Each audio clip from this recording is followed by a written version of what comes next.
The Pineal Gland, Melatonin, and Melanin is a classic lecture given to us by Sister Deborah Ma'at Moore. Sister Ma'at has a very strong background in science and mathematics. In this presentation, she uses her knowledge and training to explain the relationship and importance of the pineal gland, the melatonin hormone, and the substance known as melanin.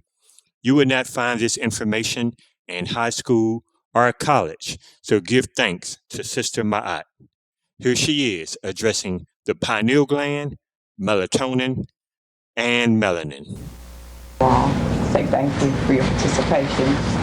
This is Sister Deborah Ma'at Moore.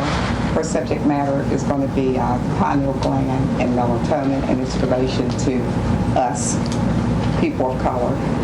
She's Wayne State University, BS in Computer Science. She's also a mathematics instructor. And she's also a very awesome sister who has done her research extremely well on the pineal gland and melatonin, in addition to serotonin. I'd like to say give her a hand and welcome her here to Cultural Decisions. Thank you very much for the warm welcome. I haven't been here in Atlanta in about 10 to 12 years, so it feels very good to be here in your lovely city with the beautiful sun. You don't get a whole lot of it. It feels very good. As the sister Ma said, I'm going to discuss melanin, but I have to discuss that in order because that's the way of Ma'at, is to do things in order. So first, I must go in the order of a discussion of the pineal gland or the pineal eye, then the hormone that it produces, melatonin, and lastly, the substance called melanin. And I have, first of all, in yellow, the enabler under the word pineal gland. And gland basically is an organ of the body that produces very, very important substances. But I nicknamed the pineal gland or the pineal eye the enabler because it enables us to do a number of very, very critical things. When we look at the function of the pineal gland, first of all, I have here that it's written as an inner eye. And by that I mean it doesn't see images like our two eyes, but it senses light and darkness. And as a result of sensing light and darkness, it helps us to go into another state. And I'll go into that in detail a little later on. The second one of its functions is that it functions as a clock, a biological clock. That means that it keeps track of time and it tells us what time it is, what time to do this, what time to do that, and etc. This is where most of the research is being done today on the function of the pineal eye or the pineal gland as a clock. The next thing it functions as is a pacemaker. It sets the pace for anything in the body that depends on time or speeds. It's like a brother or sister that is the head of a relay race, that is the head of a 4-team relay race or sprinters, that one person is set up in front to set the pace. And this is what the eye does, or the biological clock does. It sets the pace for all activities in the body that depend on time. The next critical thing that it is it's a compass. It actually gives us our direction. It helps us to orientate ourselves to our environment and to the environment of the world. And it's a secretory organ, meaning that it puts out or it secretes two hormones, one hormone during the day and the other hormone during the evening hours, melatonin. Melatonin, let's take a look at this one hormone. This hormone that's produced by the pineal eye is put out at night, really now. For the most part, it starts being produced in the human blood system in the nighttime. And this is why I call it the nighttime hormone.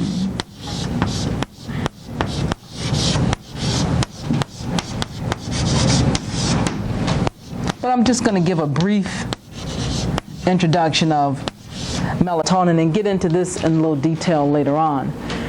And the hormone that is produced during the daylight hours,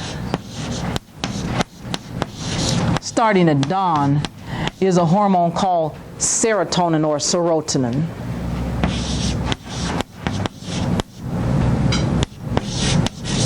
So as you can see, these hormones have got to have an inverse relationship with each other. One produced during the day and the other produced at night. So 9 times out of 10, they have directly or inversely opposite functions to each other. Now, I have over here an eye, a symbol in the ancient Egyptian hieroglyph language or of Medu Neter, an eye that they call the widget eye or the wadat eye. This was one of their terms for the pineal eye. Another term for the pineal eye is the uraeus. And I'm sure most of you have seen pictures of the Egyptian pharaohs with the little cobra at the top of the mask. That cobra was the symbol of protection. That was the symbolic pineal eye.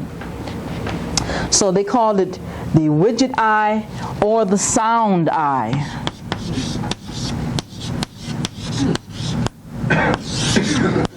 Okay? And uraeus, meaning the snake or the cobra, and they also called it the eye of Heru.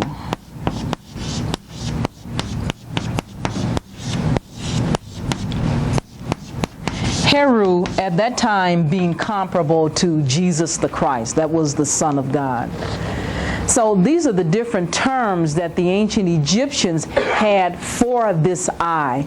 That is the inner eye, and of late they have found that it's also a biological clock. It sets the pace. It helps us to orientate ourselves, to find our directions, and it also secretes the 2 hormones. Now, what types of people study the pineal eye, the inner eye? Let's take a look at the types of people that do research on this very important organ, because this is very important for us today. I think us as African people, we're realizing that we have to get more into the sciences.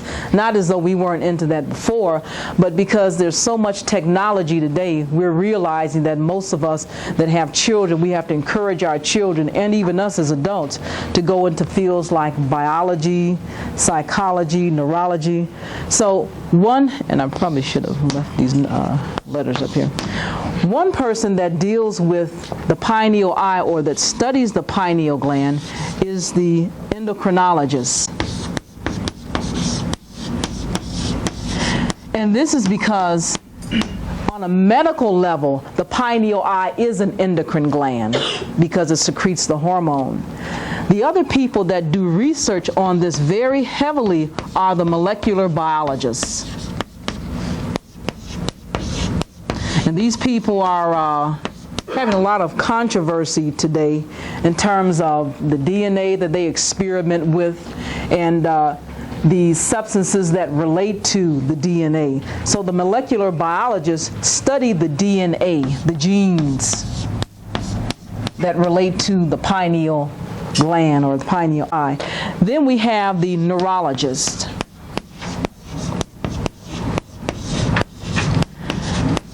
These are the people that study the human brain and its functions. Also, psychiatrists and psychologists.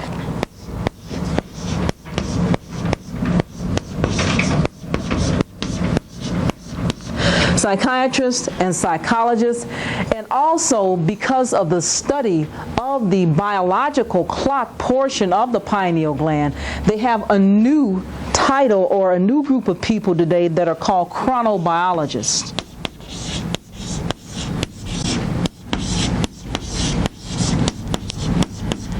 These are people that study time, because that gland is so much connected to rhythm and to timing.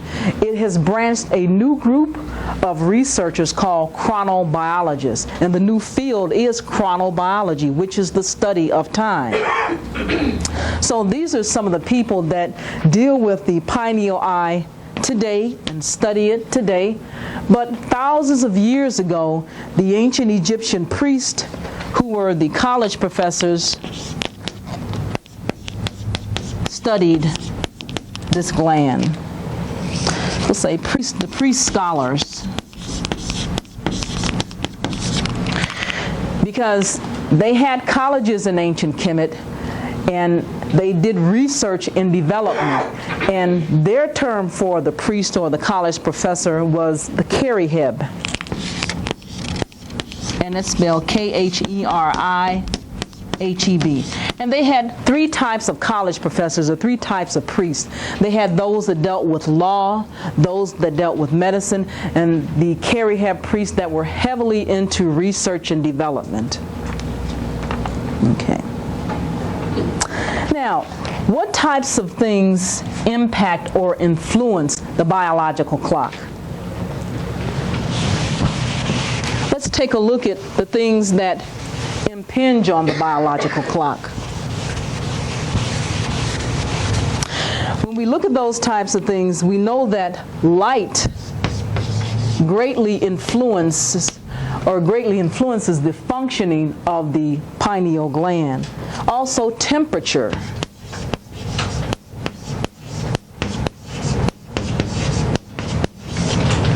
Also, the type of food that we eat. And our thoughts. And more specifically, correct thoughts and behavior.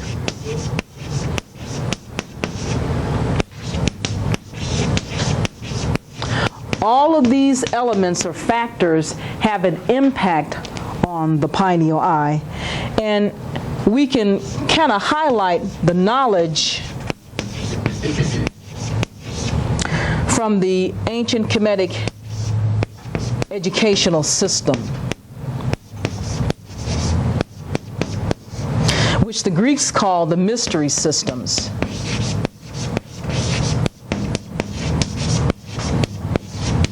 And it's difficult to say why they named it this. Maybe they meant it was something that had to be revealed, or something that was a puzzle. And I'm sure that much of the heavy knowledge that our people taught the Greeks was a puzzle to them.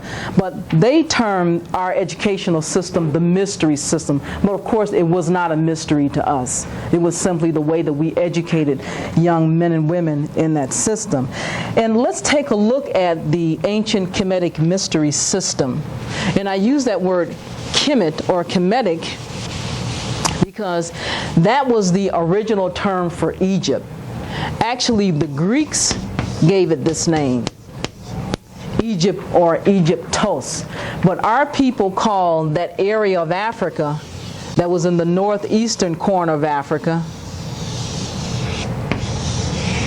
our people called this area Kemet, which meant black, or the black land. And that's because every year the Nile River, which flooded that particular area of Africa, and it winds down through Central Africa, starting in places like Ethiopia and Uganda. It started in the north. The Nile River began or originated in the north, and then it flowed upward. So we called our country Kemet, which meant the black land. So in reference to the mystery system, the ancient Egyptian mystery system or educational system, let's take a look at what types of curriculum or what types of subjects were taught in this system. Now, I won't list all of the subjects taught. However, I will list the most basic and fundamental topics. The first thing that students had to know in the curriculum was the curriculum of the 7 liberal arts. And this is where our liberal arts come from. When you go to college, you have to take a science track or a liberal arts track. But at that particular time, the 7 liberal arts consisted of, first, grammar. You had to know how to write. And secondly, arithmetic. You had to know how to compute. Then, of course, the young children were taught rhetoric. And they didn't just choose any child. They chose the children that they thought would be able to survive and go on to finish that particular system or educational system or mystery system, as again is what the Greeks called it. But then they had to be taught the mathematics of space. They had to be taught geometry. Next, they were taught music and its healing properties. Music is intimately related to mathematics. Also, astronomy. More and more today, we're calling the study of astronomy physics. Okay?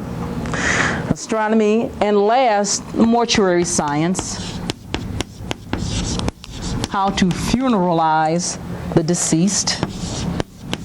And it was an entire science at that time, because the people that deal with the deceased today are still studying the techniques of the ancient African people. They're still studying how in the world did they embalm people so that their bodies would last for thousands of years, such that when they would unwrap those mummies, you could still see their skin and their hair. And one of the secret elements, so I won't say secret, but one of the elements that they used to preserve the dead was natron. Okay. Okay, so you have the seven liberal arts, which were the foundation of the educational system. Now, again, we're connecting these things with what helps the pineal gland function, what keeps it on track. Okay? Now, again, another part of the knowledge from the ancient Kemetic educational system, the knowledge that kept the pineal gland functioning, was a life of virtue, having a virtuous life. And let's take a look at some of the virtues that the student was taught. You had to live a life of virtue. What do we mean by that?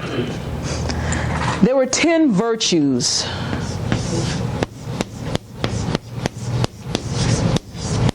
Okay. And I'll list the most important. First, the student was taught to control his thoughts, his or her thoughts.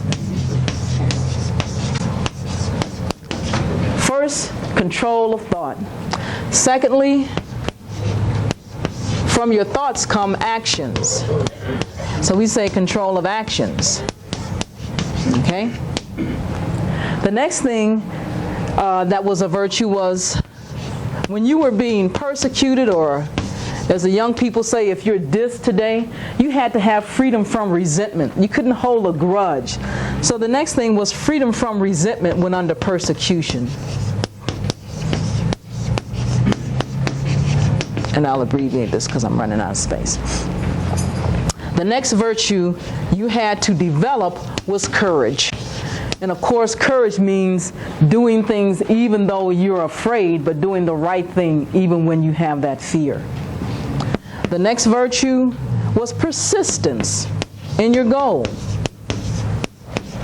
When things didn't go your way and you had a goal, you had a mission, that if you were persistent, you would be a stronger person and you would actually achieve that goal. So persistence was very, very important. And last but not least, and I know I'm missing some, but again, I'm trying to write the most important, you had to have confidence in yourself, faith. And even the Bible says if you have the faith of a mustard seed, you can achieve your goal. So these are just some of the 10 virtues that developed the third eye, or the inner eye. And next, let's take a look at the principles that an individual had to live by.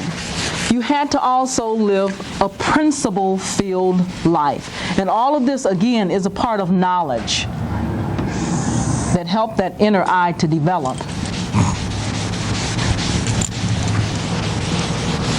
Okay? And we're still on the curriculum of the Egyptian educational system. A principled life.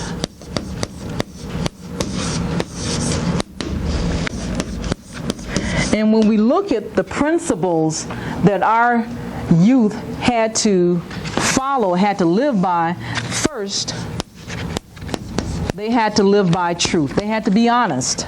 That was the most fundamental principle that you could live by, truth. Next, you had to be fair. And of course, we call that justice. The other principle that you had to strive for was order. Okay? Next is balance. And then accuracy. You had to be correct. So these are the principles that represented the concept and the goddess Ma'at. And that's the sister with the feather of truth. See if I can draw her real quickly here. That has the Ankh on her lap and the feather of truth on her head. This is the goddess Ma'at. Ma'at meant law and order. This is where we get the term mathematics from. The Greeks said mathematics is that which is learned. But because the Caucasian race has a calcified pineal gland, and when I say calcified, I mean a pineal gland that is filled with limestone deposits, calcium deposits, heart deposits. Because they have a calcified pineal gland, they were not complete in their explanation. They said that mathematics is that which is learned. They were half correct. What they meant was, it was that which they learned from their professors, from the priest, or from the Cariheb. But when we take it back to its root, mathematics comes from the word ma'at, which meant truth. When you solve an equation, if it's correct, it's going to be truthful. And of course, it deals with justice and order, balance. An algebra equation has got to be balanced, and of course it has to be accurate. So all of these words emanate from the goddess Ma'at. Okay. Now, let's go into the next topic, and that is, and I'll get back to some details about the pineal eye. But let's get into the next topic because I want to cover as much of this as possible, and that is melatonin. Now, the pineal, I mentioned that the pineal eye secretes this hormone, melatonin, at night. And it secretes serotonin during the daylight hours. And again, the things that help to enable the pineal gland to do its job is light. This is the major force that impinges on this inner eye, light. The pineal eye is really controlled by the light of the sun. Also, temperature. Next is the food that we eat. For those that work on a midnight shift where they don't get very much sunlight, it's critically important that they eat green, raw vegetables. Because in the green, raw vegetables, you have chlorophyll. And chlorophyll is melanin in the plant kingdom. Our melanin is black and brown, but the melanin of the plant kingdom is called chlorophyll. They do basically the same thing. Okay? So now, we're talking about serotonin. This is the daylight hormone. And I'll abbreviate hormone. Okay? Now, what does this do and why is it important? Serotonin begins to be secreted in the system as soon as the eyes, as soon as that inner eye senses that there's sunlight or there's the dawn. So with the morning sun, we get the secretion of serotonin in the bloodstream. Now, serotonin or serotonin gives us energy, gives us an abundance of energy. It helps us to repress or forget things that are very painful so that we can go on and work. Now, if we didn't get serotonin during the day, we would be awash in things that make us angry, things that make us upset. So I guess the Creator knew what to put in our bloodstream during the day. So the serotonin gives us energy, and it helps us to repress things that are painful.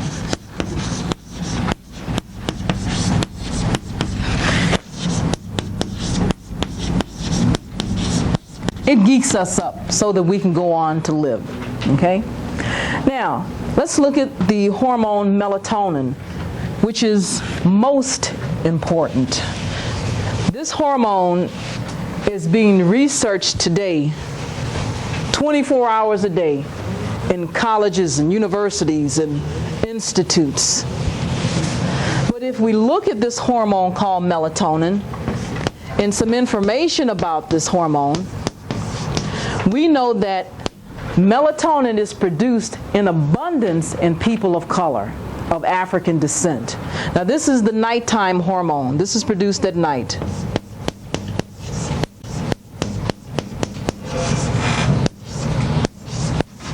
Okay. It is produced in abundance in people of color because our pineal eye is not calcified. Our pineal eye is fluid and is functioning.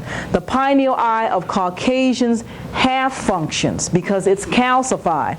They do not get very much melatonin.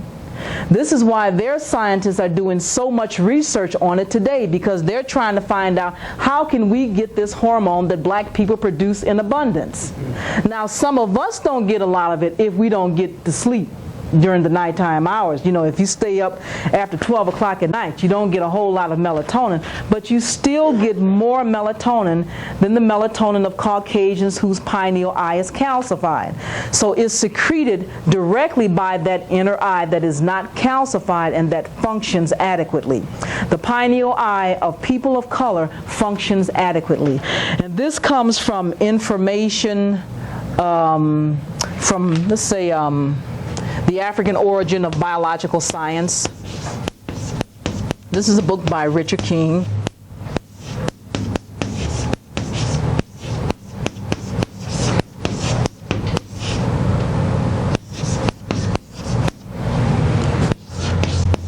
Okay. It's also discussed in the pineal gland and melatonin. This is a little pamphlet that I put out in 1991.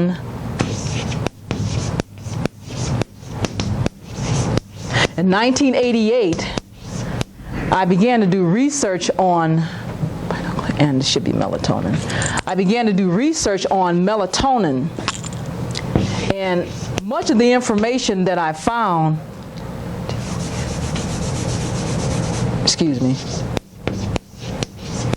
much of the information that I found was in medical journals, very technical medical journals. So I found that I had to take all of these 15-letter words that were in medical terms and put it in lay people's terms so that everyday people could understand. And this is where I found out, when I started looking at the science journals, this is where I found out that people of color produced melatonin in abundance, and whites didn't. So they had to get their melatonin through artificial means. They have to get their melatonin through a pill, like this, okay? But this is produced in our system at night in abundance. Now, let's take a look at what the melatonin does. Excuse me, how do they produce that in a pill? I don't understand. How do they produce it? Yeah, how do they produce it commercially? Where do they get the melatonin? That's a good question. It is natural tissue. Melatonin is tissue that comes from the inner eye. Some How are they taking it from? They're taking it from black people. They're actually killing black people and taking the gland, the hypothalamus and the gland and grinding it up, just killing black people and just put it in pill form and taking it and ingesting it themselves. Yeah, some people theorize that, exactly. Well, where else would they get from? Well, I guess they can make it because they know the components. They know that melatonin is made up of, and I really didn't, that's the next subject when I get to melanin. But they know the components of melatonin, so if they know the components, they can reproduce it synthetically. But that's not to say I'm sure that they're getting some of that from black people, from cadavers, dead folks. Okay? What's your question, brother? I was going to say that I heard the brother Bobby say it. He said that they tried to produce it artificially in laboratories, but the melatonin they have doesn't have memory. So it okay. doesn't work with that. So Okay. they actually killing black people to get it. Okay, now that leads me into this topic. What does the melatonin do? What is the function of melatonin? The brother mentioned the first function, that is, it boosts our memory. It helps us to remember things.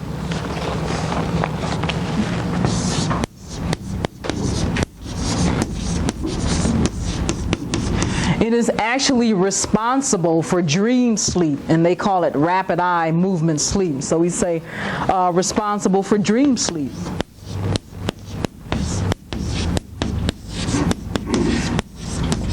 And a lot of times, this is where we get the solutions to some of our problems in the dreams.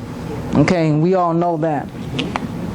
Then it organizes our system. This is a powerful organizer. It organizes our biological, mental, and spiritual system. It's very powerful in terms of organizing. And it also slows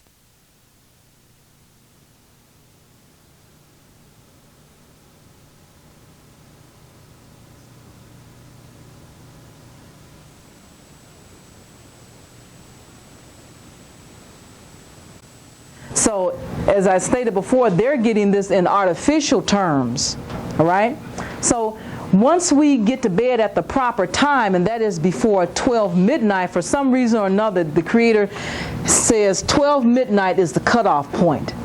If you get to bed before 12 midnight, you produce more melatonin. If you get to bed after 12 midnight, that drastically decreases the amount of melatonin in the bloodstream. Okay? Yes, ma'am. How much does the fact that it just gets started at midnight, how much does midnight basketball got to do with that?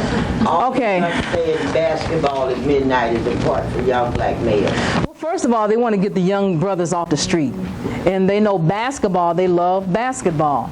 But midnight basketball, I mean, actually what you're doing is you're messing up that balance. Not all of that.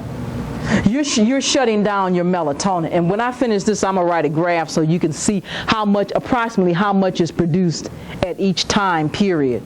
Okay. Okay, so now it slows down aging. It strengthens your immune system, which means that it's very important for the cure of AIDS. So if you have AIDS, it's real important for you to get the proper rest, because that's where you get that strengthening melatonin. So we say it strengthens the immune system.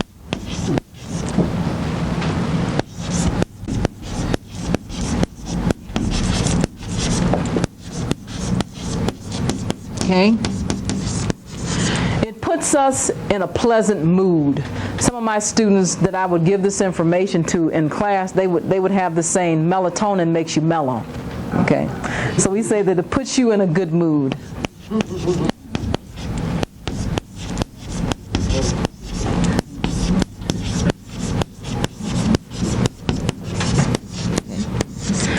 And the next thing it does is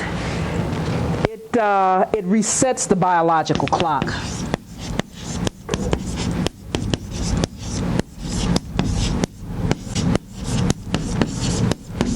Now sometimes when we travel from one city to another, from one continent to another, going back and forth to Africa, that biological clock shifts. And it's hard for us to adjust. So what melatonin does is it puts that biological clock back into the correct phase. It helps us to adjust to our new environment. And this is real important for those that travel. So it helps us to reset or adjust the biological clock. Now I want to write this graph so you can see graphically what happens to melatonin at a particular hour, or at each hour. Okay. Let's see if I can find, here we go. Okay. Now we'll call this graph melatonin's path. And I'll save myself some writing. The path of melatonin. Let's say we have a graph. On this line, we have the amount of melatonin that's being produced in milligrams. Okay? mg. Stands for milligrams, okay? Then over here, we have the time that the melatonin is being produced. So let's say at 9 o'clock, here we've got, and this is PM, okay? 9 o'clock, 10 o'clock, 11, 12 o'clock, midnight, and 1 o'clock a.m., 2 o'clock. Let me write this better. 3 o'clock, 4, and dawn, 5 o'clock. Okay? This is the PM, and over here is the AM. Okay? Now, let's take a look at approximately the values or how much is produced. Over here, let's put some numbers. Let's say this is 0. Start our graph at 0. Okay? Then we'll go 5, 10, 15, by increments of 5, and 20. Okay? Now, we say approximately this much is produced at 9 o'clock p.m. At 10, we get about this amount in milligrams of melatonin being put out in the bloodstream. Okay? At 11 o'clock, say we get about this amount.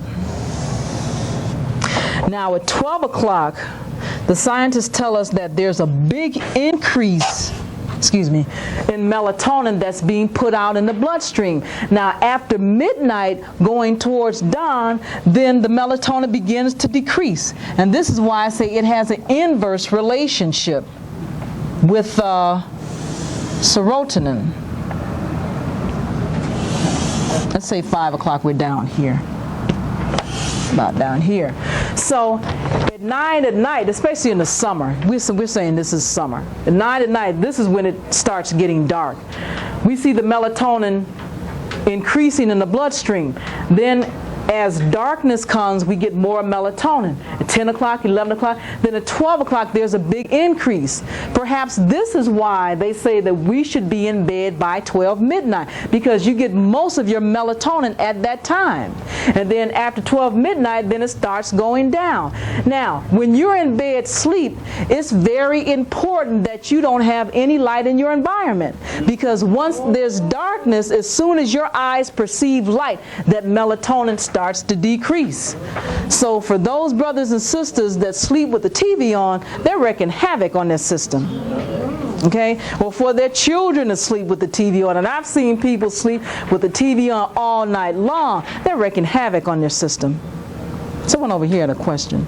Yes? So not just sunlight, but any light, like from a light bulb or light? Yes, from a street light, a light bulb. Once you're in bed sleep, once it's night, and you're in bed sleep, as soon as that pineal eye senses light, then that melatonin shuts down. You just sleep with a thing over your eyes? Like Some people do, yeah. Some people sleep with those, what do you call it, blinders, whatever it is, over their eyes. The light that hits the pineal gland is coming from the eyes.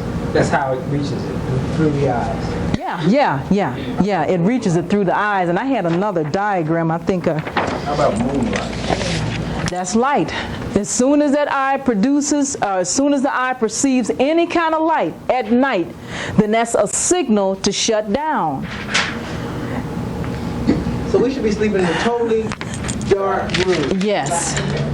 Pitch black room. Yes, ma'am. That is correct. See, this is, and as much as we all love the sister Phyllis Hyman, this is one of the problems that she had. She had a problem with manic depression. I came to find out that when I had done some reading on her, some research and some interviews that people had done, she started her career in 1977. She made a decision to get into that lifestyle where she stayed up all night and she would sleep during the day. She even talked about that in some of her songs. And she kept that lifestyle for 17 to 18 years. And scientists have found now that once you start having a decrease in melatonin, you suffer from depression. If you produce too little melatonin at night or too too much melatonin during the wrong period of time, during daylight hours, you're going to start suffering from depression and mental problems. You're going to have problems with your judgment. This is why, like I said, with brothers and sisters that work that midnight shift, they have to be very careful to get those green raw vegetables, because those green raw vegetables feed the inner eye. They give it that chlorophyll. That's the plant melanin. See? Okay, so we're talking about the relationship of serotonin and melatonin, and in a word, let's take a look at this again in a kind of a simplified form, because I know that's a lot of writing with the numbers and things. If we just look at the path, again, this is the path of melatonin and serotonin. Melatonin and serotonin. It resembles a sine curve. We have up and down, up and down. Here is serotonin during the daylight hours. Here's melatonin. No, wait a minute. Here's melatonin at night. Okay? Then melatonin is low during the daylight hours. Okay? Now, if you're going to sleep during the daylight hours, you're producing melatonin at the wrong period of time. So there's the imbalance. See? So here we've got serotonin high, melatonin low. So melatonin is high here at night, and then serotonin is low. Okay? That's how it looks. And in mathematics, we call this the sine graph. For those of you that may have had trigonometry, sine, cosine, tangent, this is the sine curve. If you have light when you during the day when you're sleeping, you won't produce as much melatonin. If you're sleeping during the day and you're sleeping still with light, you don't produce a lot of melatonin, no.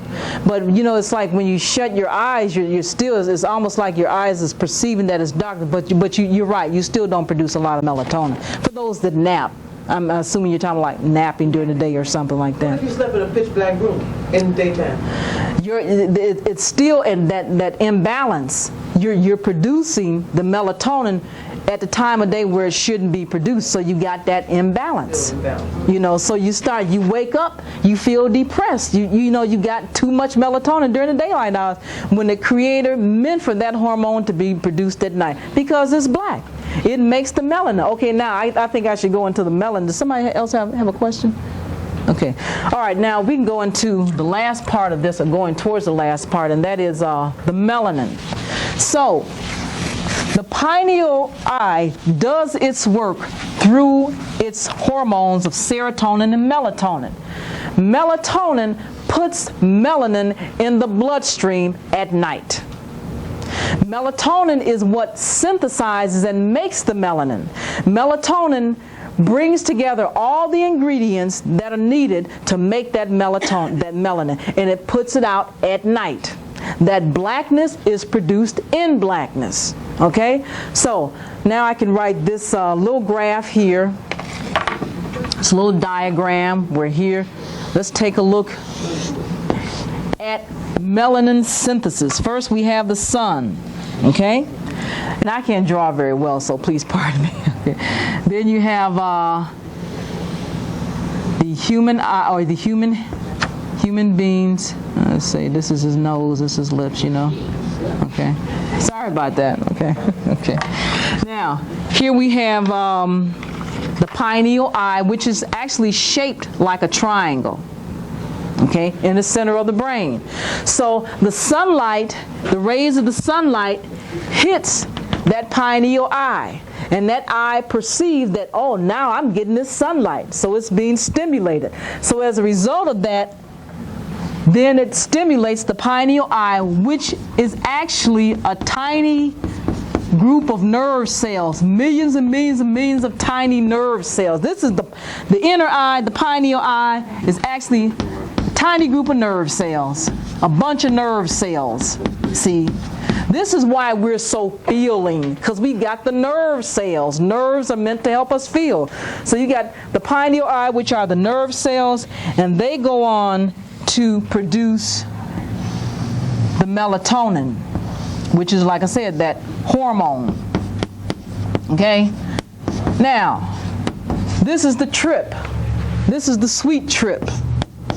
All right? That starts with the sunlight, stimulates the pineal eye, which are a tiny group of nerve cells, and those nerve cells go on to produce the melatonin at night, and the melatonin go on to produce melanin.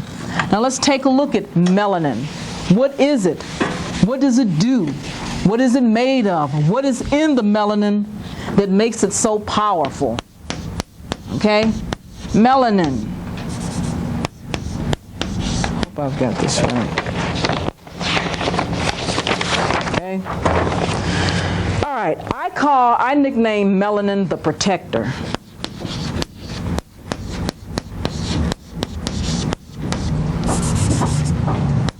Okay. And did I give a name for melatonin? Okay. The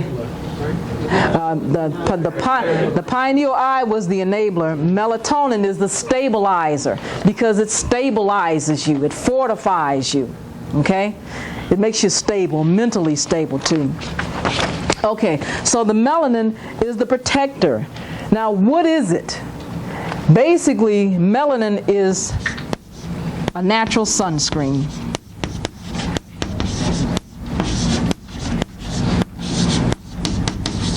Okay, black people have it, white people don't. There's nothing they can do about it except try to get it. That's it.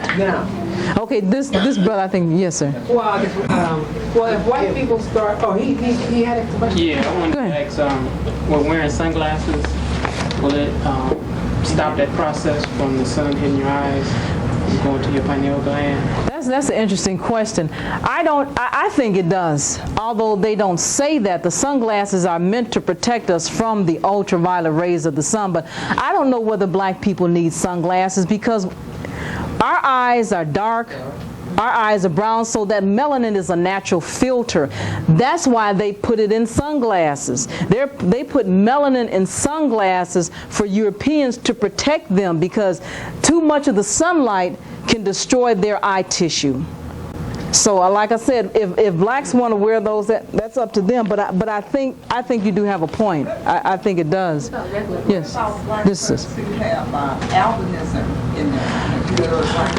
Okay, then they have to wear sunglasses because if for those of us that have that albinism, we have that vulnerability to our eye developing cataracts because of that sunlight. So if you don't have a lot of melanin in the eye, then you are vulnerable to the so-called quote-unquote damaging rays of the sun. Okay. Brother, yes, sir. Well, you're saying that melatonin produces melanin, which produces color. Is that correct? Melatonin brings all the ingredients together for the melanin and then produces it and then secretes it out in the bloodstream at night. Melanin is color. It's a chemical substance. It's pigment. Okay, so there are other things involved in creating the color other than the melatonin. You said it brings all the things together. In other words, what if white people start taking melatonin, will that affect their skin color? Yeah, I think, see, they're starting to put melanin on as like a a lotion to make themselves dark. They call it NDP.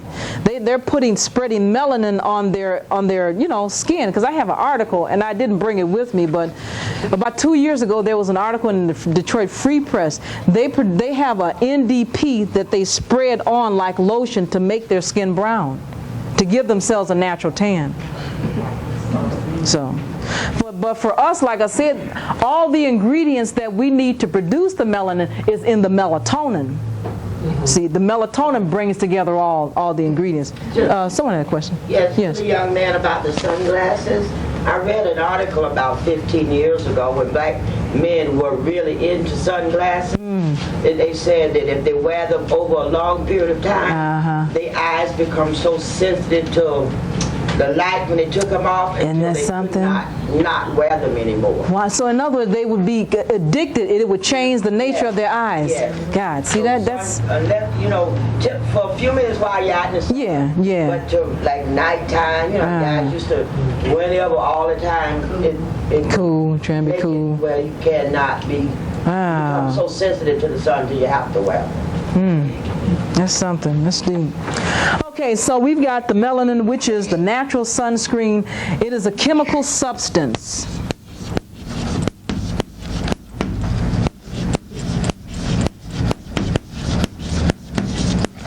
And basically it's pigment.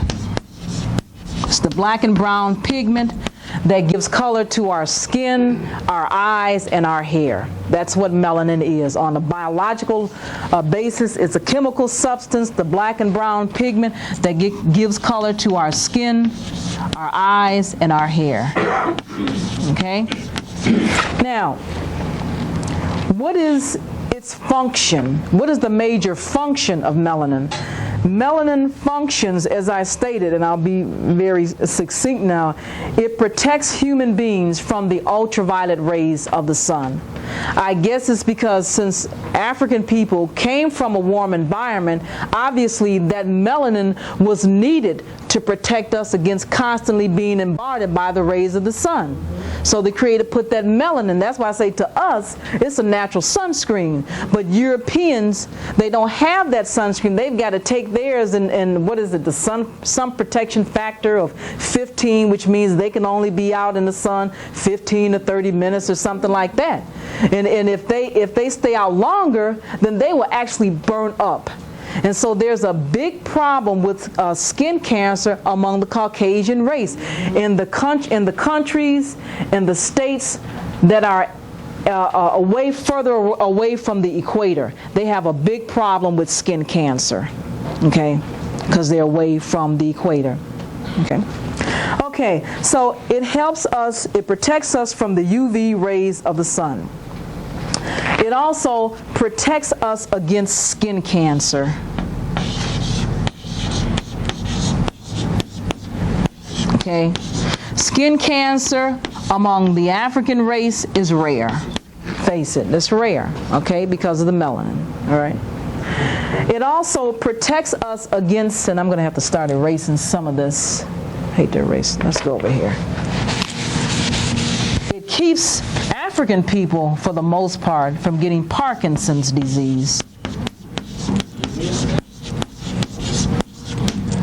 Because melanin is now, that's why I say that, stated on a basic fundamental level, it's in the skin, the eyes, and the hair, but it's also in the brain. So that melanin in the brain protects us against tremors, those electrical tremors that people get, when you see people with that Parkinson's disease, they can't control themselves. Sister back here. Is the skin cancer called melanoma? Yes, malignant melanoma. Yes, that's what it's called. Why is it called melanoma? Well, I don't know. I don't know why it's called malignant. That means something that isn't good, but melanoma, I guess because they lack melanin. That's just like a branch. They're branching off from melanin, melanoma. Melanoma. Yeah, okay. Okay, so it protects us against the Parkinson's disease. Okay, now what is it being used for commercially? And I mentioned earlier it's being used in sunglasses. It's also being in general, it's a filter. It filters out the rays of the sun. So they're using it now in computer screens.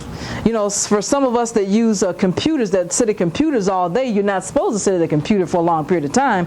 So now they're making computer screens that are black with melanin in them to protect us from those, free radicals. Melanin protects us from radiation, okay, from those free radicals that come from the computer. So they're making computer screens made out of melanin, okay? Then they're making contact lenses out of melanin. All right? They're making plastic glass lenses out of melanin. And what it does, like I said, it filters out the color that does damage to the eye and to the human tissue. because without that melanin, you get that damage to the eye tissue. Question? But wearing glasses, though, does that affect with the sunlight getting in the eye? I believe it does, because a lot of times I'll take my glasses off. Like when I was here, when the sun was out here, I took my glasses off and I got out there in the sun to get some nourishment. Does the sun have to hit your eye directly, or just being outside with the sun? When you have your glasses on, that sun isn't really getting to your eyes, so you don't get that much nourishment. So I would think that if you wear glasses, go at least 30 minutes out there in the sun to get that nourishment from the sun. See, and the sunlight also helps our body to produce the glucose, which is needed for the functioning of the brain, and norepinephrine, which is a neurotransmitter. The sunlight, we need the sunlight. See, we have to be careful about what Europeans say when they talk about the sun. They're really talking to themselves. They're not talking to us. When they say stay out of the sun, they're not talking about black people. They're not saying that to black people. They're talking about themselves. See, they get real sensitive when black people say, well, does that mean that we have an advantage? They get sensitive. See, then they start getting a little hostile. See, I've seen this happen. So, we have that advantage, but still, like I say, with the glasses, I think this is on a personal level. I can't prove it, but I think that we should spend some time letting the rays of the sun hit our natural eyes without the glasses. Okay, so we've got the commercial uses of melanin. Okay, the protector, it's an enabler.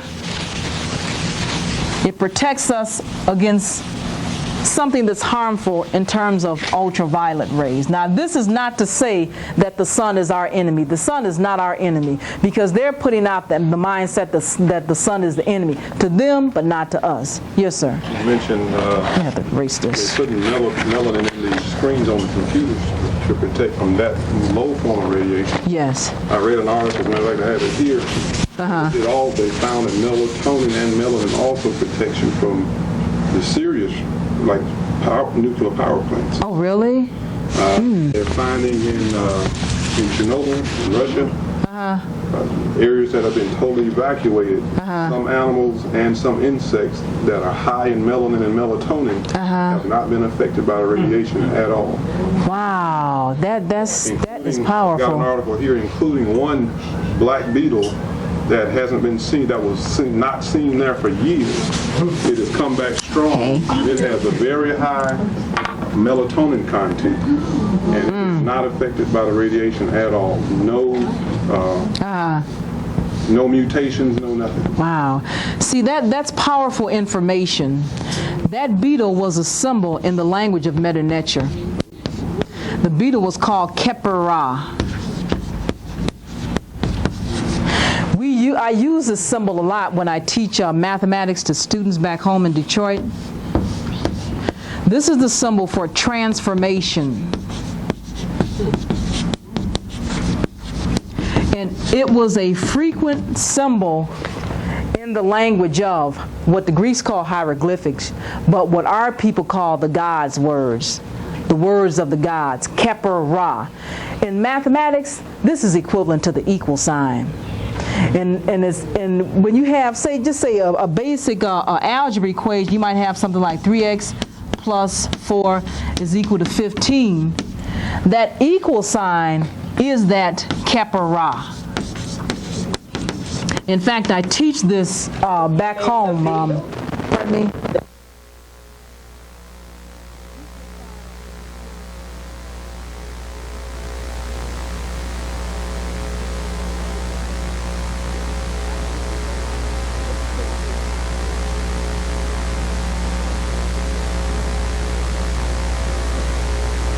That's powerful. Okay. So now, now let's get into the ancient Egyptians and, oh, thank you. Okay. The ancient Egyptians and this black is hard to erase. And their language. Of course, they knew about the melanin. They call melanin Kim. Kim meant black. If you were successful in the ancient Egyptian civilization, you were considered black. If you finished what you started, you were considered Kim. So in their language, or should I say in our language, black meant something good. Yeah. Of course, now here in this part of the world, and probably worldwide, anything bad is black. That's right. The black mood, the black Monday. To change it around. Yes, to get us off track. So we see the word for black was Kim. The word for dark or darkness, like in night, was Kiku. Now, you notice you don't see any vowels. And this is because when we wrote Medu Neter, when we wrote our language, I put this E in here. It should be KHM. You can we insert any of the 7 vowels so that we can pronounce it, because we got to know how to pronounce this. But for the most part, in between the first and last letters, they didn't use vowels. Okay? So we see Kim, we see Kiku, we see the word, and I stated before, Egypt was Kemet. Now let's take a look at how this looked. Kemet, the black land.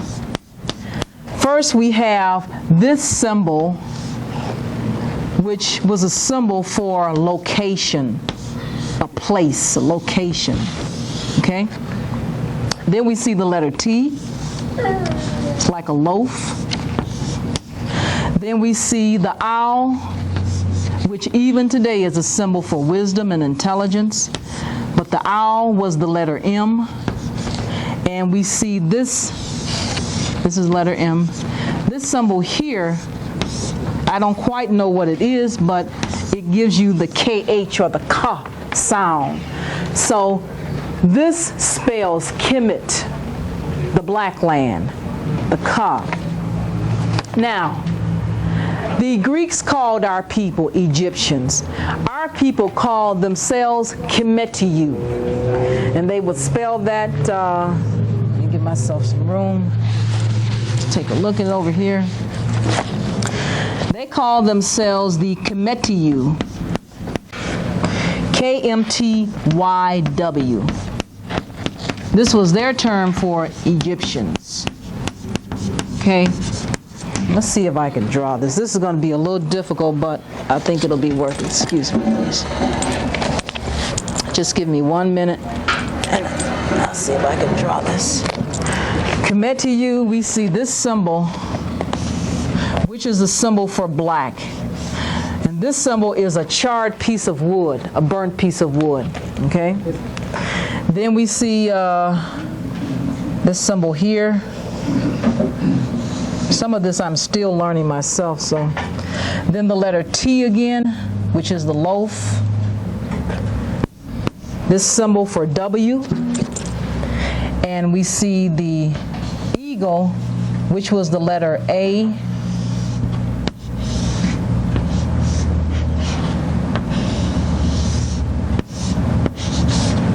Okay. Then we see the symbol of a man, and I'll draw this as best I can. A man kneeling.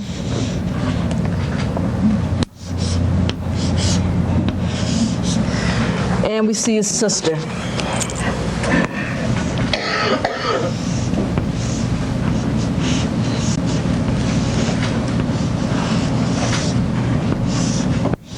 Okay, so this was the terminology for Kemetiu.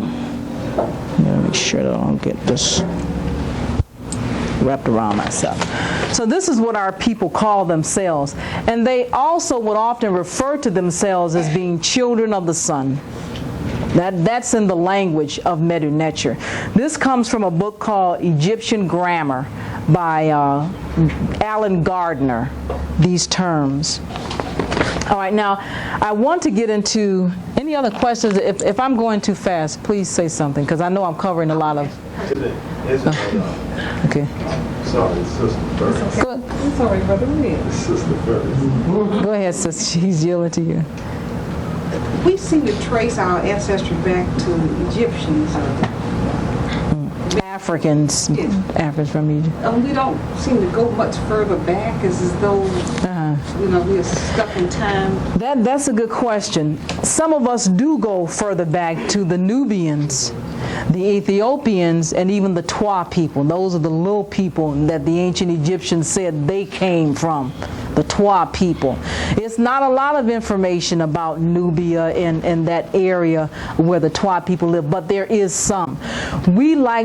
First of all, I know myself, the brothers and sisters that are into the study of ancient Africa, they focus a lot on Egypt because before we didn't have this information. We weren't allowed to have this information.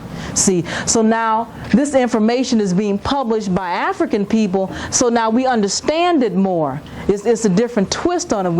It's a deeper understanding of the civilization of Kemet or Egypt, and this was Africa's most advanced civilization.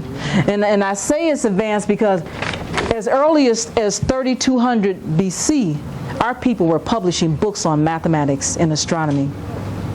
And one of the books, two of the oldest math books that I know of, one was called the Amos Math Papyrus. Now, papyrus is a Greek term for paper because our people actually invented paper.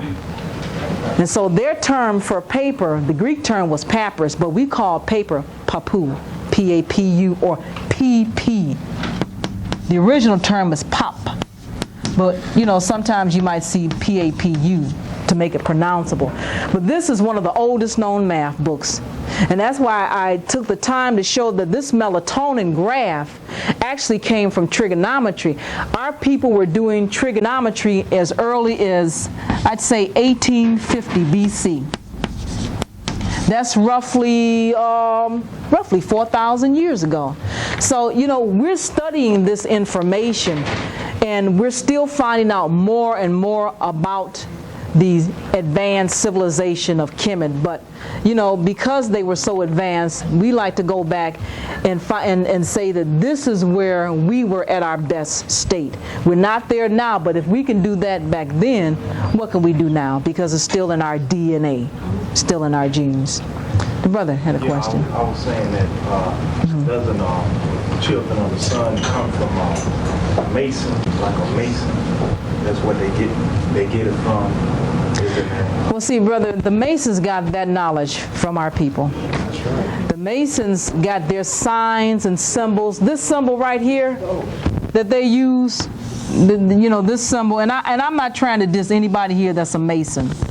That square, this is a meta-nature term. This term means one of the terms for square root. Okay? They took that term from meta-nature. You know how you see the Mason symbol with the geometry, that protractor, and this right here? That's from the language of meta-nature. They got that from us. I was just made a statement. I was wondering, about the civilization before that called Atlantis or Lemuria. Ancient Atlantis and Lemuria. Which Atlantis? You talking about Tom Mary? No, Lemuria. The Moorish or Lemuria. Numeria? Lemuria, which was before Atlantis was dissipated, 15,000 BC, and then Lemuria was before Atlantis, which I think something like between 3 and 5 million years ago that Lemuria dissipated, and then Atlantis was after saying that that was actually the Atlantis and Lemuria. I think Ludwig wrote an article in 1994 about Atlantis and Lemuria, and that was these were the two of the most advanced civilizations that the planet has ever seen, that they have not documented. I understand. I like to see their documentation because Caucasians will do anything to keep keep us from accepting the fact that people of color invented mathematics, astronomy. They use high level, and I mean high level physics to construct, and I haven't even gotten into the slides. I guess it's time for us to get into the slides. I know I've kept you here for a long time, but if... Don't worry about it. Okay. I wasn't saying that they were black. I'm saying actually they admit now that these civilizations were black. The last warriors, they did exist, and they were black people. They were black people. It seems like all the things that I've read about Atlantis, there are always these people from another planet. So you're saying now they're starting to admit that they were black? They were black people, and a lot of the information that I got from Syria. Black people Egyptians told the Greeks that they found come from another planet, so they can hide in South American thousands. Okay, talked about it. Okay, that makes sense because I know. Yeah, we can't. Yeah. Okay, but I just want to address this one, then answer sister question. I know there are a lot of books that our people wrote that still haven't been found. See, there's some people, some of our leaders say that much of the information on our civilization was lost. I disagree. I think much of that information is in these museums in Germany, in Britain, in Russia, and America, and much of it is under the ground, still waiting to be excavated. Yes, what yes, I ma'am. was going to say to the young man, he's talking about his point is very interesting. Yeah. And I'm just now getting where I'm learning a whole lot of stuff about where we came from.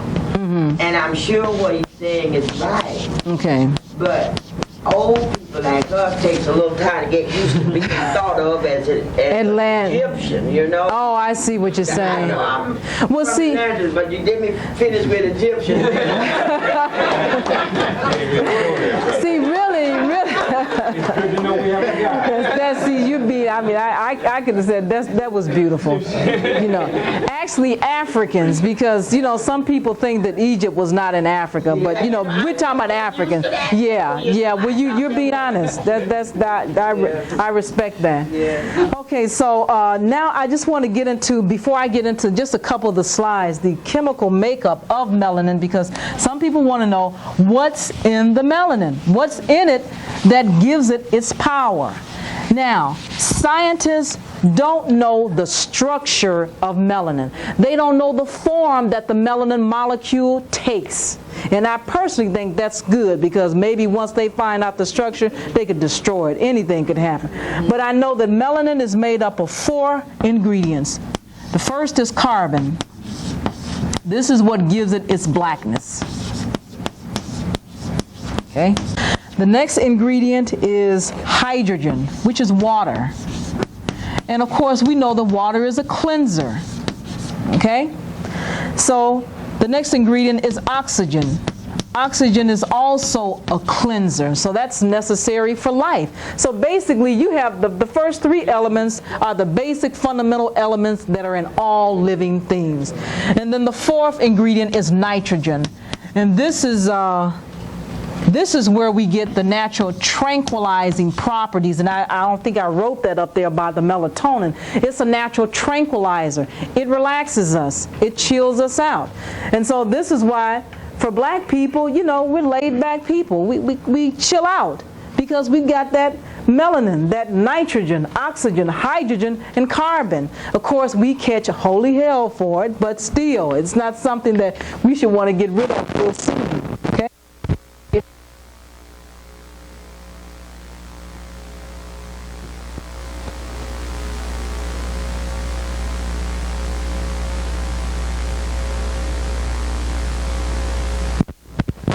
Okay. So the lines in between the rainbow separates down to its finest point. They are black. And that's stardust. Yes.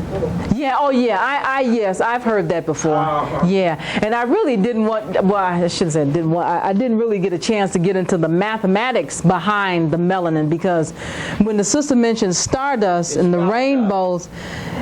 The melanin, of course, is in the black holes in space. That's what I heard. Yeah. That's when I found out that they called that stardust. Okay. Because they said it was the makeup of the black hole.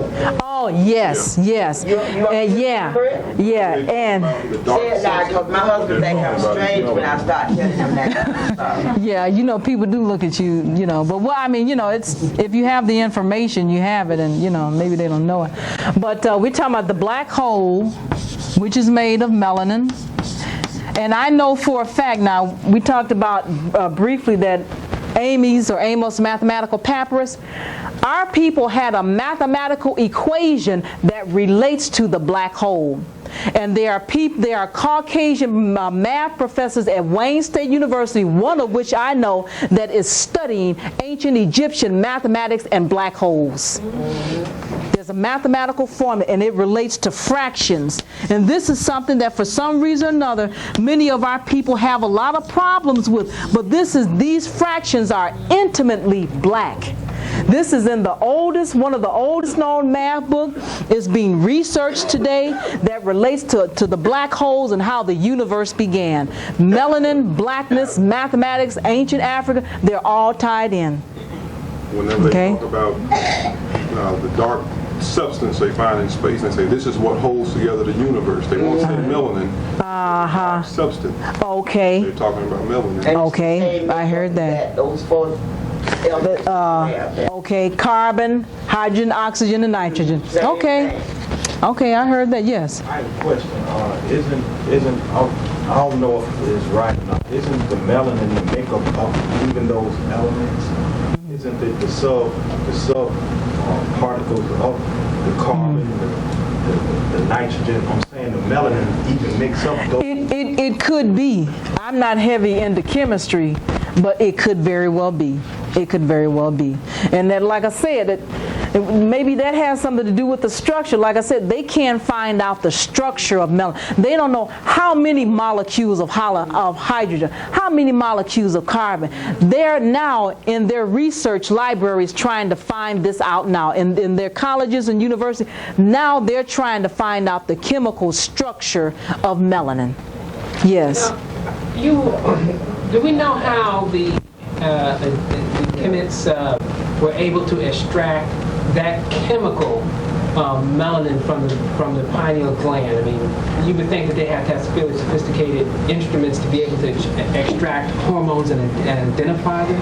I don't know whether they did that. I know that they were into alchemy, changing a chemical form from one form to the next. I don't know that much about that. I don't know. Well, see, that speaks to the Dogons.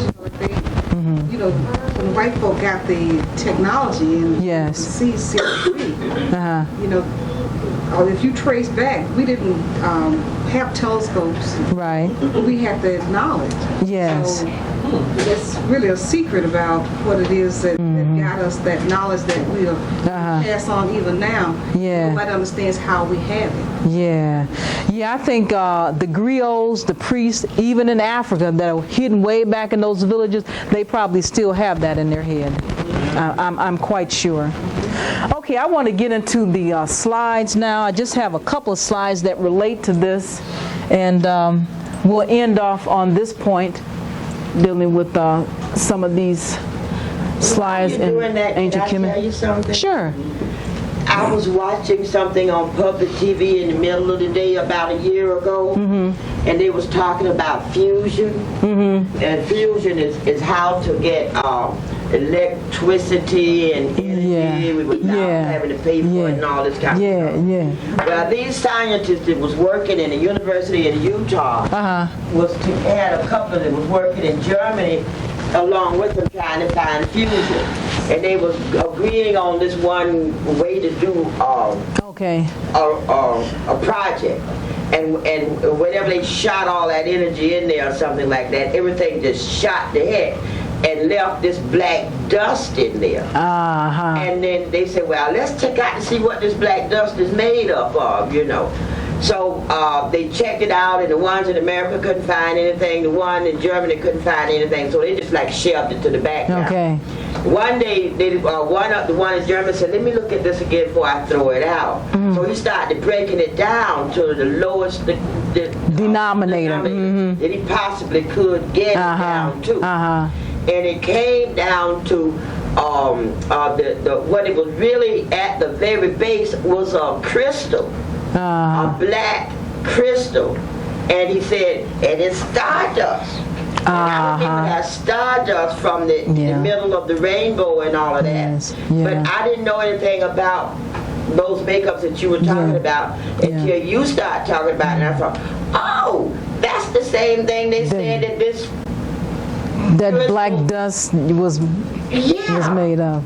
I hear you. Yeah. So if you started thinking about what's going, well, I don't want to think about it right now. Well, I think it just shows that, like they say, that the universe is based on blackness.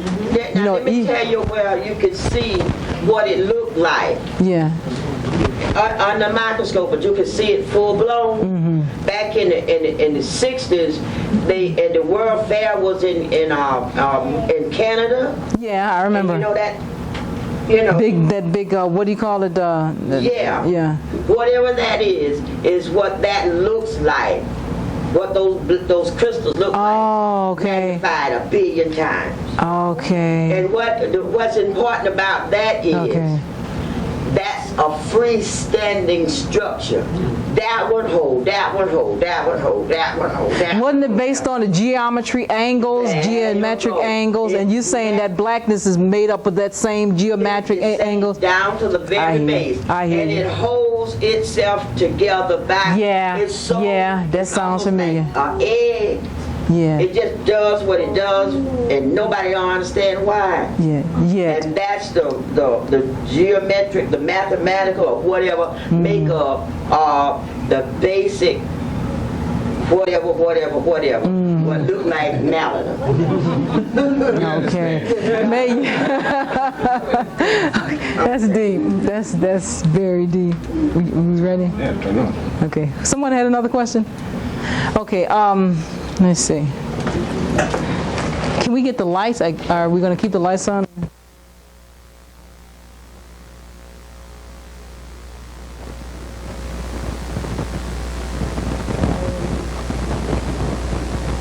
Oh, there we go. Okay, am I in somebody's way? I know I'm in. Maybe I better sit down. Oh no, that's good. Okay. This first slide is a slide of a page from one of the oldest religious texts. This is a page from the Book of the Coming Forth by Day. Perhaps most of you know it as the Book of the Dead. That was the name that the Arabs gave our text because they found it in the pyramids, laying on the floor sometimes, or in the coffins. Now this Book of the Dead, or Book of the Coming Forth, is the basis of all of the religious texts today, including the Old and the New Testament, the Torah, and also the Quran. And this is the judgment scene. Now, we've heard, of course, we know about the 10 Commandments, but at this time, back in the millennia, our people had a story where when you died, if you wanted to see the face of God, you had to be able to recite over 140-something negative confessions. We say, "Thou shalt not steal." They would say, "I have not stolen." We say, "Thou shalt not kill." Our people would say, "I have not murdered. I have not gossiped." And as you see on the left side of the scale is the heart, the human heart of this brother that's kind of leaning down like that with this white gown, him and his wife. That brother is an Egyptian scribe. Those were the indispensable recorders of our civilization back in Kemet. They wrote down literally everything. So Ani was his name. He was a scribe, and you see him with the white gown because white at that time was a symbol of death. As the sister said, it was almost just the opposite. Black at that time, black was good, white was a symbol of death. So Ani's heart is being weighed on Ma'at's scale. The heart is on the left, and the feather of the sister Ma'at is on the right. You saw the face of Wasser, or what the Greeks call Osiris, when your heart measured against the very light feather of Ma'at. Couldn't tip that scale. I don't think it's going to get, if it gets larger, it gets unfocused. See what I'm saying? Well, it's because it's not in right. It's not in right? Yeah, it's not in the audio. Okay, well, as long as you can make it better. I don't want to disturb your presentation, so I won't. Yeah, because I think that's the best we can do for now. Okay, now let me see. Forward. Okay, now these are some typical brothers from Kemet. Also, the brother in the end is from Nubia, and they're carrying a tree scrub to give to one of the high Egyptian pharaohs. You don't see him, but his name is Ronk Mari. He was an Egyptian librarian. Our people had libraries where they had books, just like all of the books that you see here. Our people had repositories of literatures and documents. They had libraries. They were called Per Madat. Per meaning house, Madat meaning book.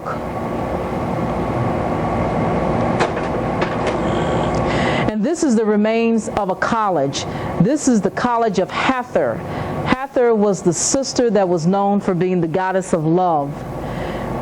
The colleges and universities at that time were used for research and development by the ancient Egyptian priests, scholars, and they were where our people went to learn the 7 liberal arts and to learn the curricula of the ancient Egyptian educational system that the Greeks called the mysteries. And this is a picture of the pyramid of Khufu. This is the largest of all the pyramids that are in a little triangle in a city called Giza, G-I-Z-A.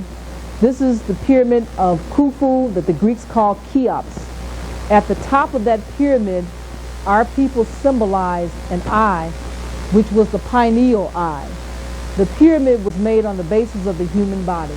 And they knew at that time that at the top of our head was the inner eye, or the pineal eye, which, as I stated on the blackboard, was also called the rigid eye, the sound eye, the eye of Horus, or the eye of Peru. These pyramids were made of blocks of stones that were as large as 2 to 25 tons each. Over 2.5 million blocks of stones were used. They used mathematical formulas of calculus, geometry, algebra, and trigonometry to structure these stones that are the only one of the 7 wonders of the world that are still standing today.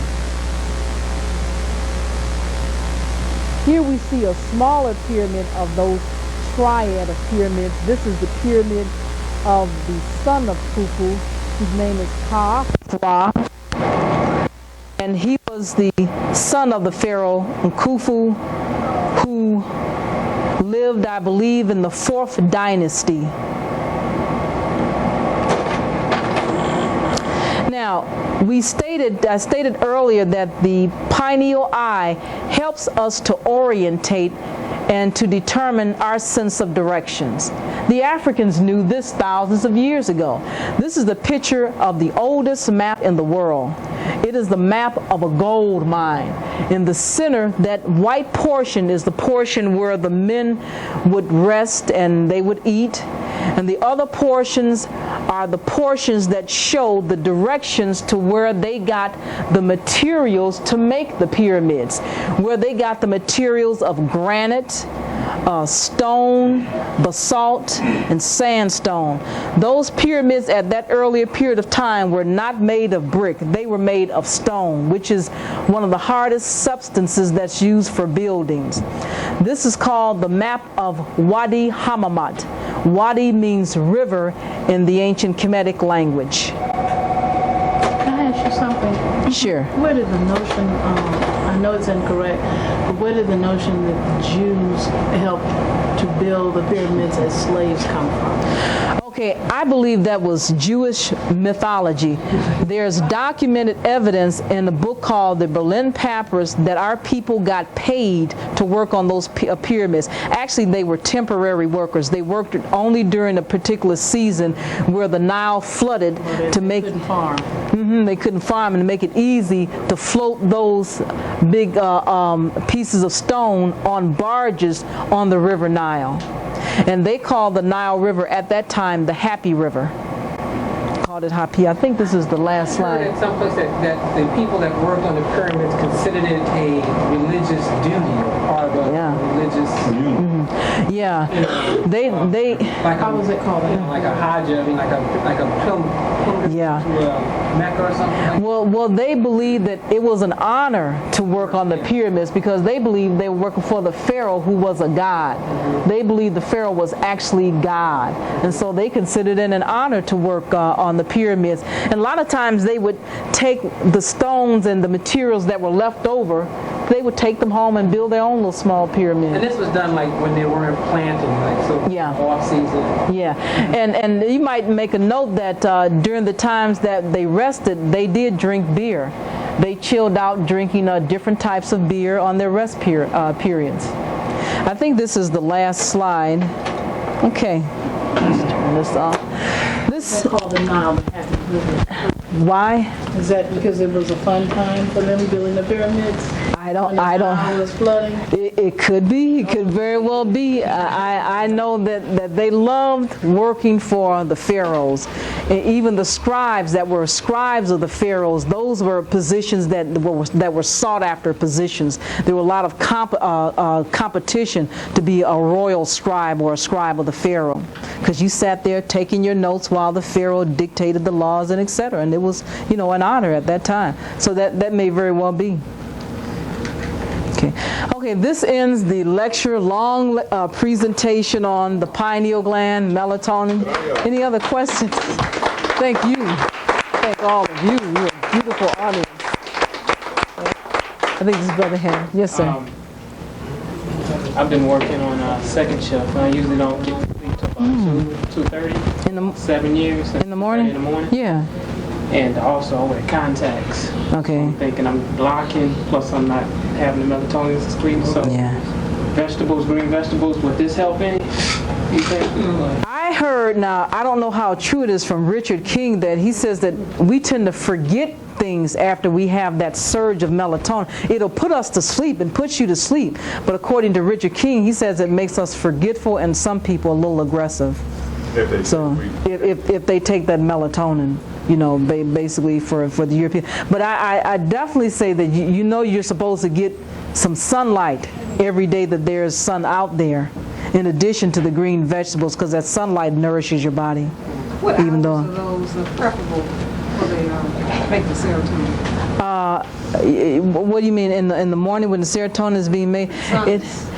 It starts actually being put out when the environment grows light. As soon as light is being put out, the dawn, that's when serotonin. Melatonin, what's peak for serotonin? I think the peak for serotonin would have to be like 12 in the afternoon. Whereas at night, the peak for melatonin would be 12 midnight, since they're inverses of each other. So I would say 12 in the afternoon would be the peak for serotonin. And then it will start going down as you get to 1 in the afternoon, 2 o'clock, 3, 4 o'clock. Then towards 5 and 6 o'clock, then that melatonin starts growing in the bloodstream. Yes. Is that any type of light, like fluorescent light, or just sunlight? Well, the body produces it naturally as soon as it perceives light in the environment. But any type of light? It could, I don't know. It could be. It could very well be any kind of light. I'm not sure about that. That I don't know. I'm not sure. Okay. Oh, you had a question. Well, I was going to ask for permission to do a commercial for, if you will, for cultural here. Sure. Because the first slide you showed with the Anubis and with the scale and the judgment scene. Yeah. It triggered something in my mind. It's basically, if you want to get the most in-depth and accurate representation of that slide and how important it is, they have a tape here by Naeem Akbar, The Science of the Mind. You have to listen to it. You have to. If you want to know what that's all about and the depth of the wisdom and knowledge and where we were coming from as a people, and get it from someone who knows what they're talking about, and not this foolishness that we're constantly being bombarded with out here from Europeans and so forth. Would you tie the pyramids into The Science of the Mind. the pyramids in for us? Well, the pyramids were considered to be a microcosm of the human body. And at the top of the pyramid, when Europeans, a lot of times they would take that 30 feet. The largest pyramid, the pyramid of Khufu, that was 481 feet. But they took the top 30 feet off. And that was the pyramidion with that eye. It actually had an eye on there. And I think at the British Museum they have one of those, what they call pyramidions. I can't remember what our people called it, but like I said, that was that symbolic eye at the top, since it was comparable to the human body. So it's comparable to that eye that we have in the center of our brain that's nourished by the sun, which our people call Ra.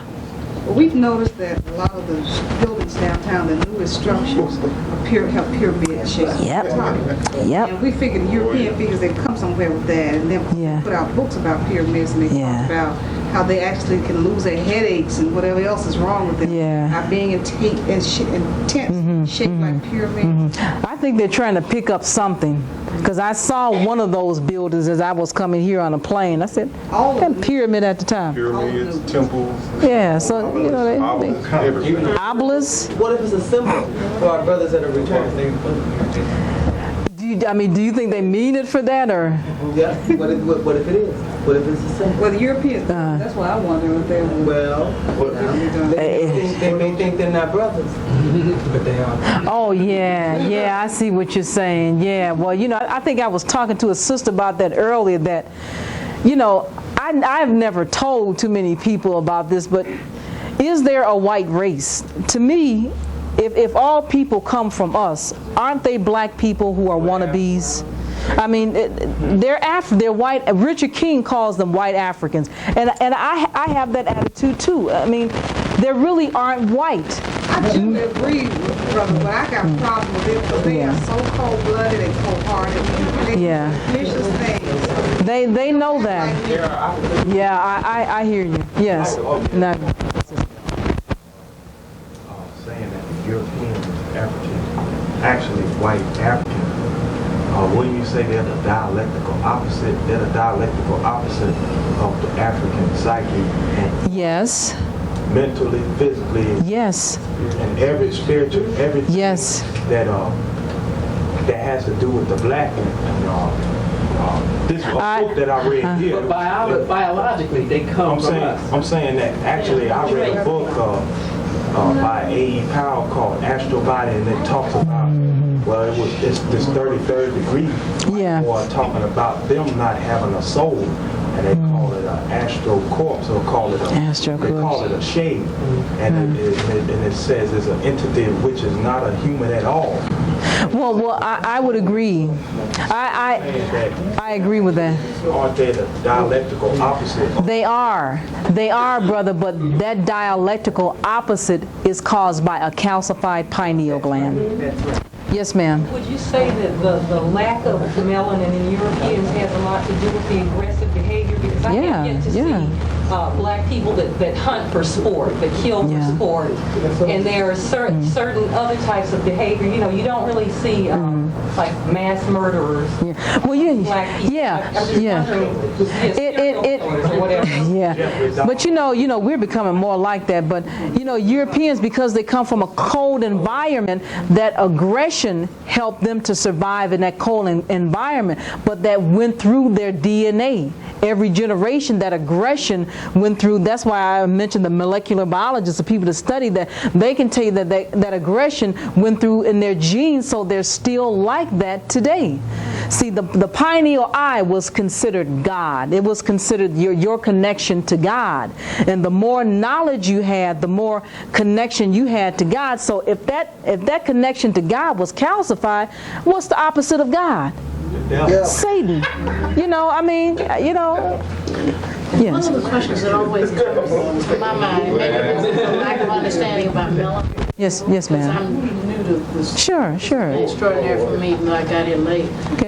Okay, there are different levels of melanin in us. Oh, yes. So what does that mean? Does that mean that I'm better off if I'm darker than you? Sister, it means that all of us are one, and if we're going to survive, we're going to survive as one.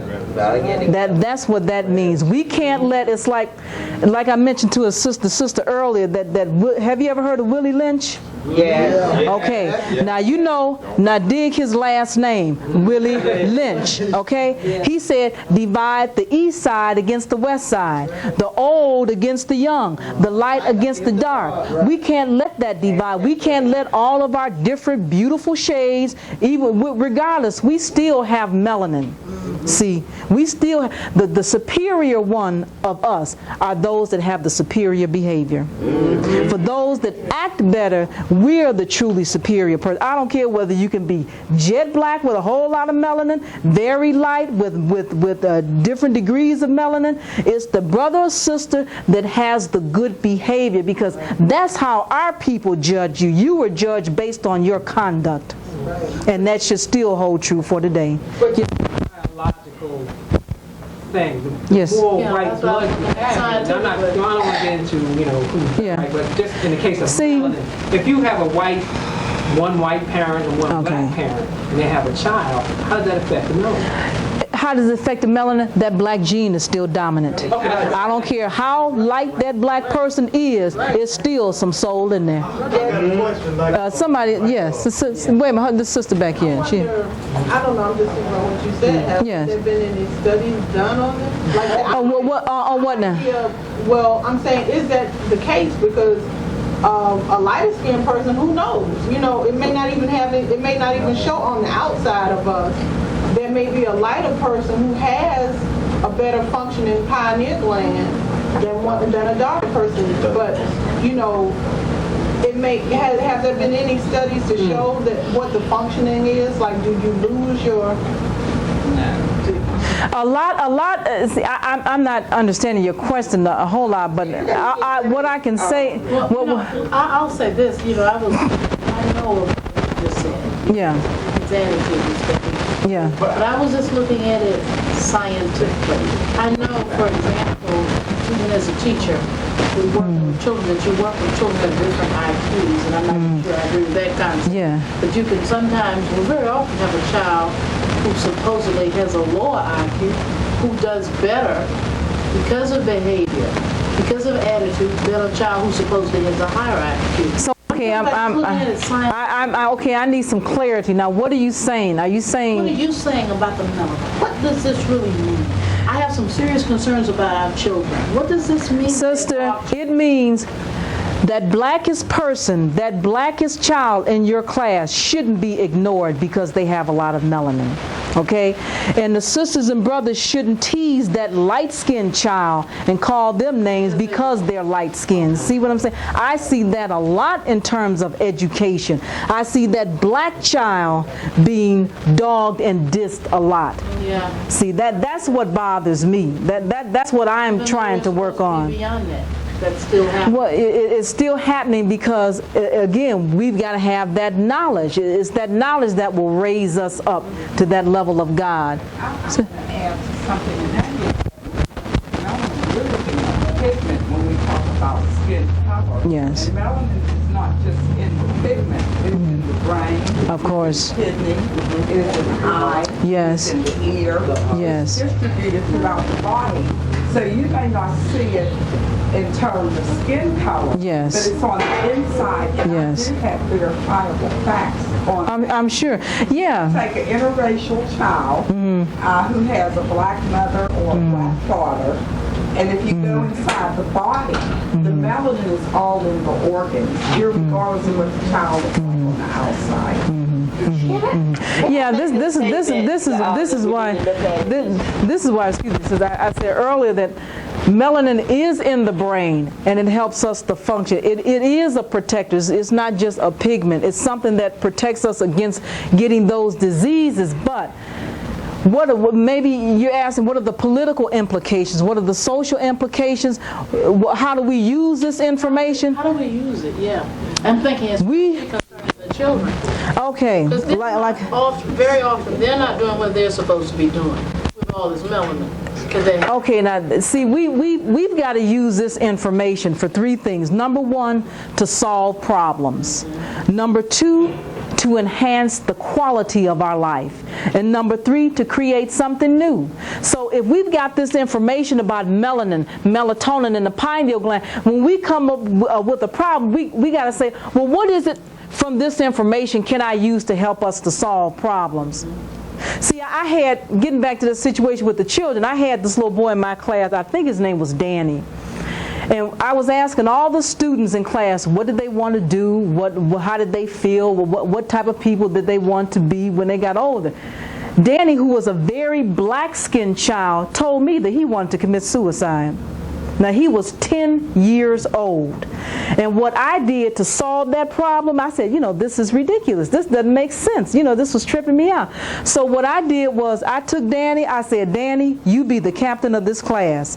And everybody has to give their papers to Danny before they're passed in, before they get their grades. So I'm saying social problems, little problems like those, we have to use this information to help us solve problems with our people and with our children in everyday life.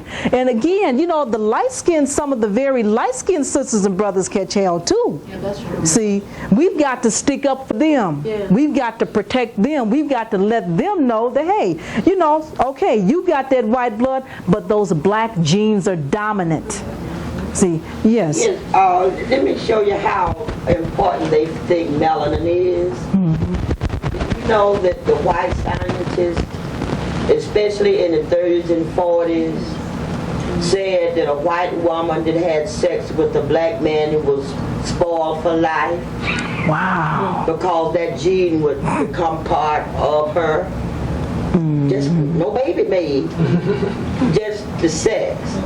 And if you pair a black person with a white person, and then like 3 generations down, they keep pairing white, somewhere along the line, a little black one will pop up. So, it's something, it's like a gift. Yeah. See, I told you the stuff was stardust.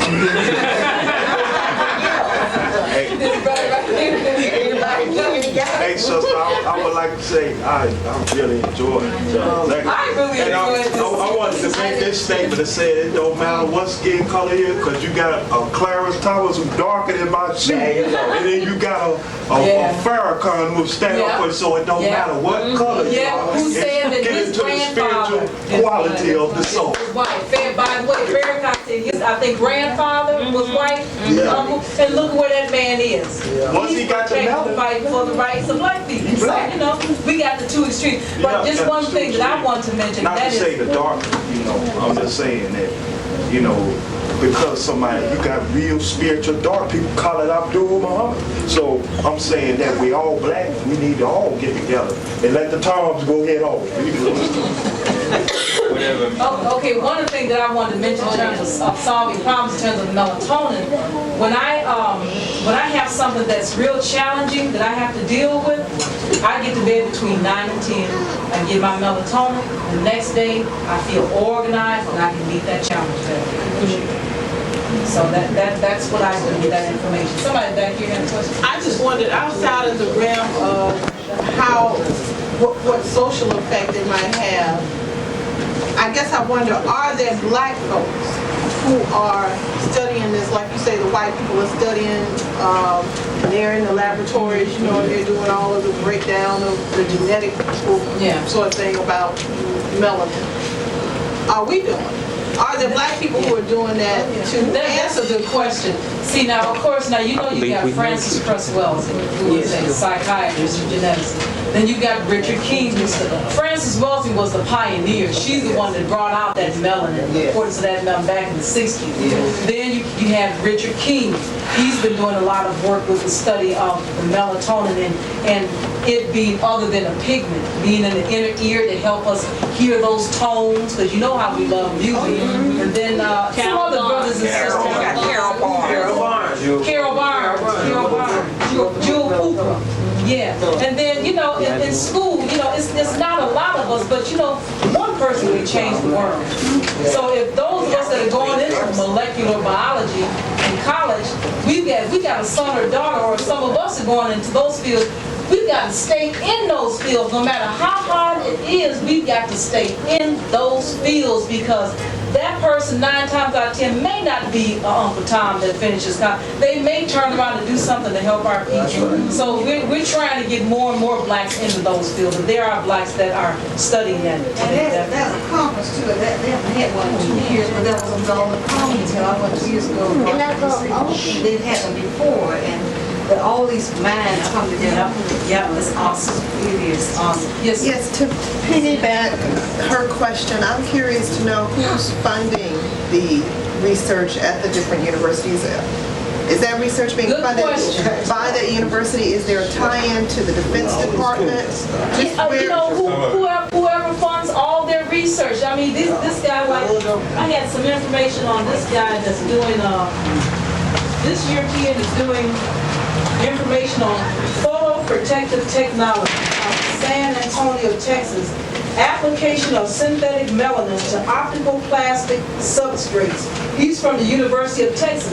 Usually these people from the universities, they write grants, and they get their money from foundations and the federal government, and also from private corporations. So they're funded from various sources. And they're not going to tell you a lot, because they're, the tricks they're pulling on us now, like they rush around here with these ambulances, and in addition to that, they've got all these vans around Atlanta. I know you don't know about this, but they got all these vans rushing around here to pick people up and take them in for dialysis. So I mean, there's some kind of treachery going on, and we don't understand that they need our blood and needs all these things that come from us. So that's going to tell you all the research they're doing and what the advantage is to us. Did you hear anything about the killing that's going on among our young people? And when they take them to the hospital to be pronounced dead or whatever, the hospital then will tell the funeral home that they will do the embalming. So what they do, they take those parts and they sell those organs, and then the funeral home man feels good because he gets still the same money, but he don't have to do the embalming. So who's dealing with that here? Is anyone addressing that? There was something. Dick Gregory was where we heard it at. He brought it up. And there's another thing. There are a lot of black people in Atlanta here who are organ donors. Yes. A lot of, I see driver's licenses where I work, and they are organ donors. But even if you don't donate them, they can take them anyway. And I suspect too, a lot of times when they're traffic accidents, it's probably best for you not to go to the hospital. Just go die on it. They're going to take your organs. They don't need you to donate your organs once they got your blood. It depends on your folks too. And they don't know. That's what I'm saying. The knowledge of your life. They assume that when they do autopsy that the way they leave you is the way it's supposed to be, and so they just let you go in the ground. But I didn't examine or know that you were missing all your organs. Took your brain out. Everything gone.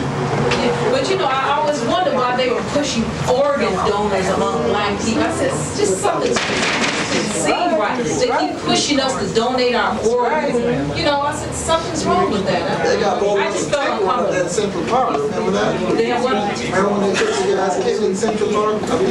New York? Yes. Kidney. That's why he didn't die. He only took one kidney. Okay, can I make an announcement?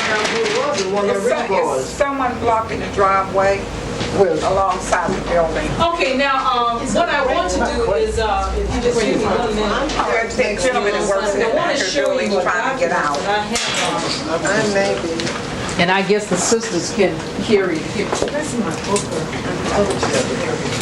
Also, sister, are you selling your book tonight? Yeah, I'm going to just.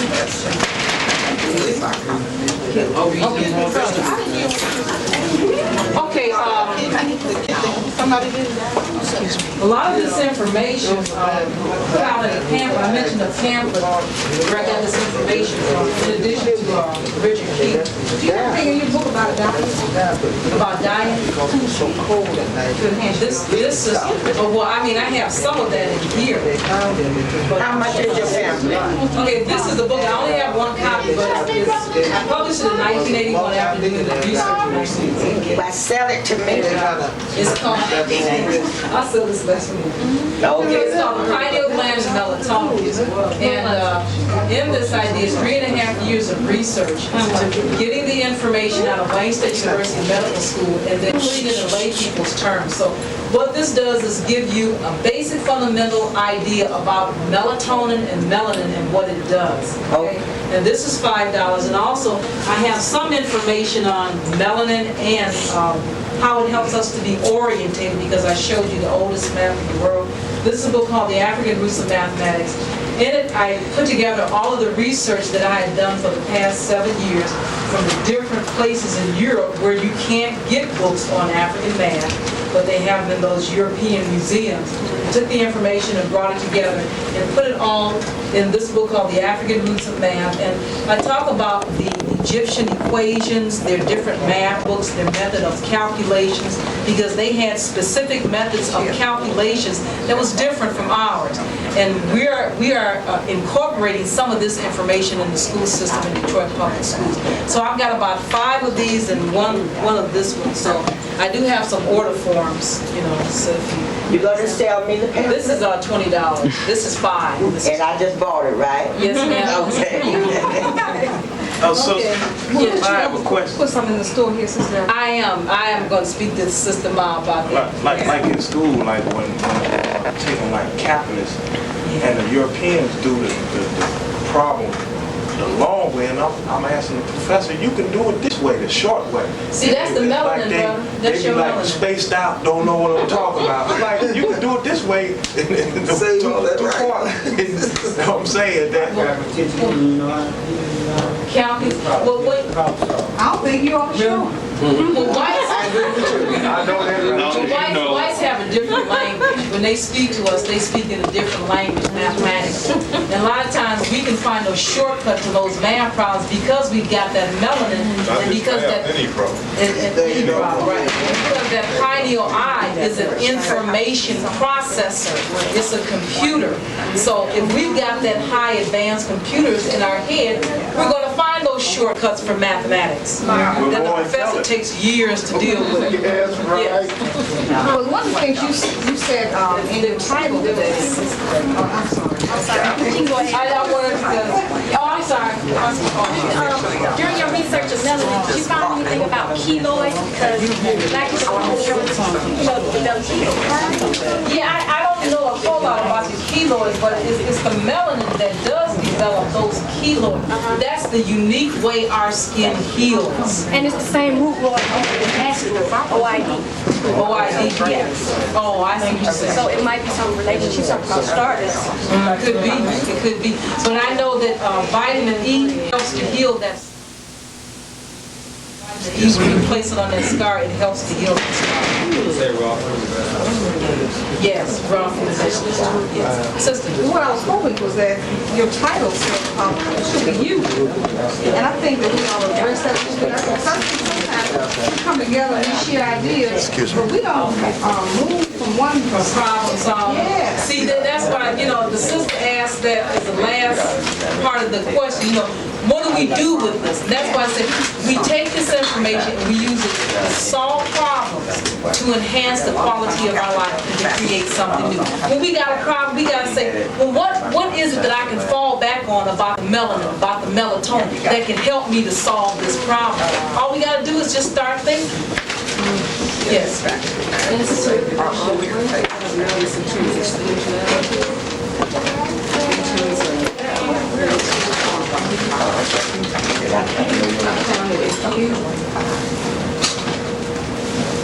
You look forward to sleep.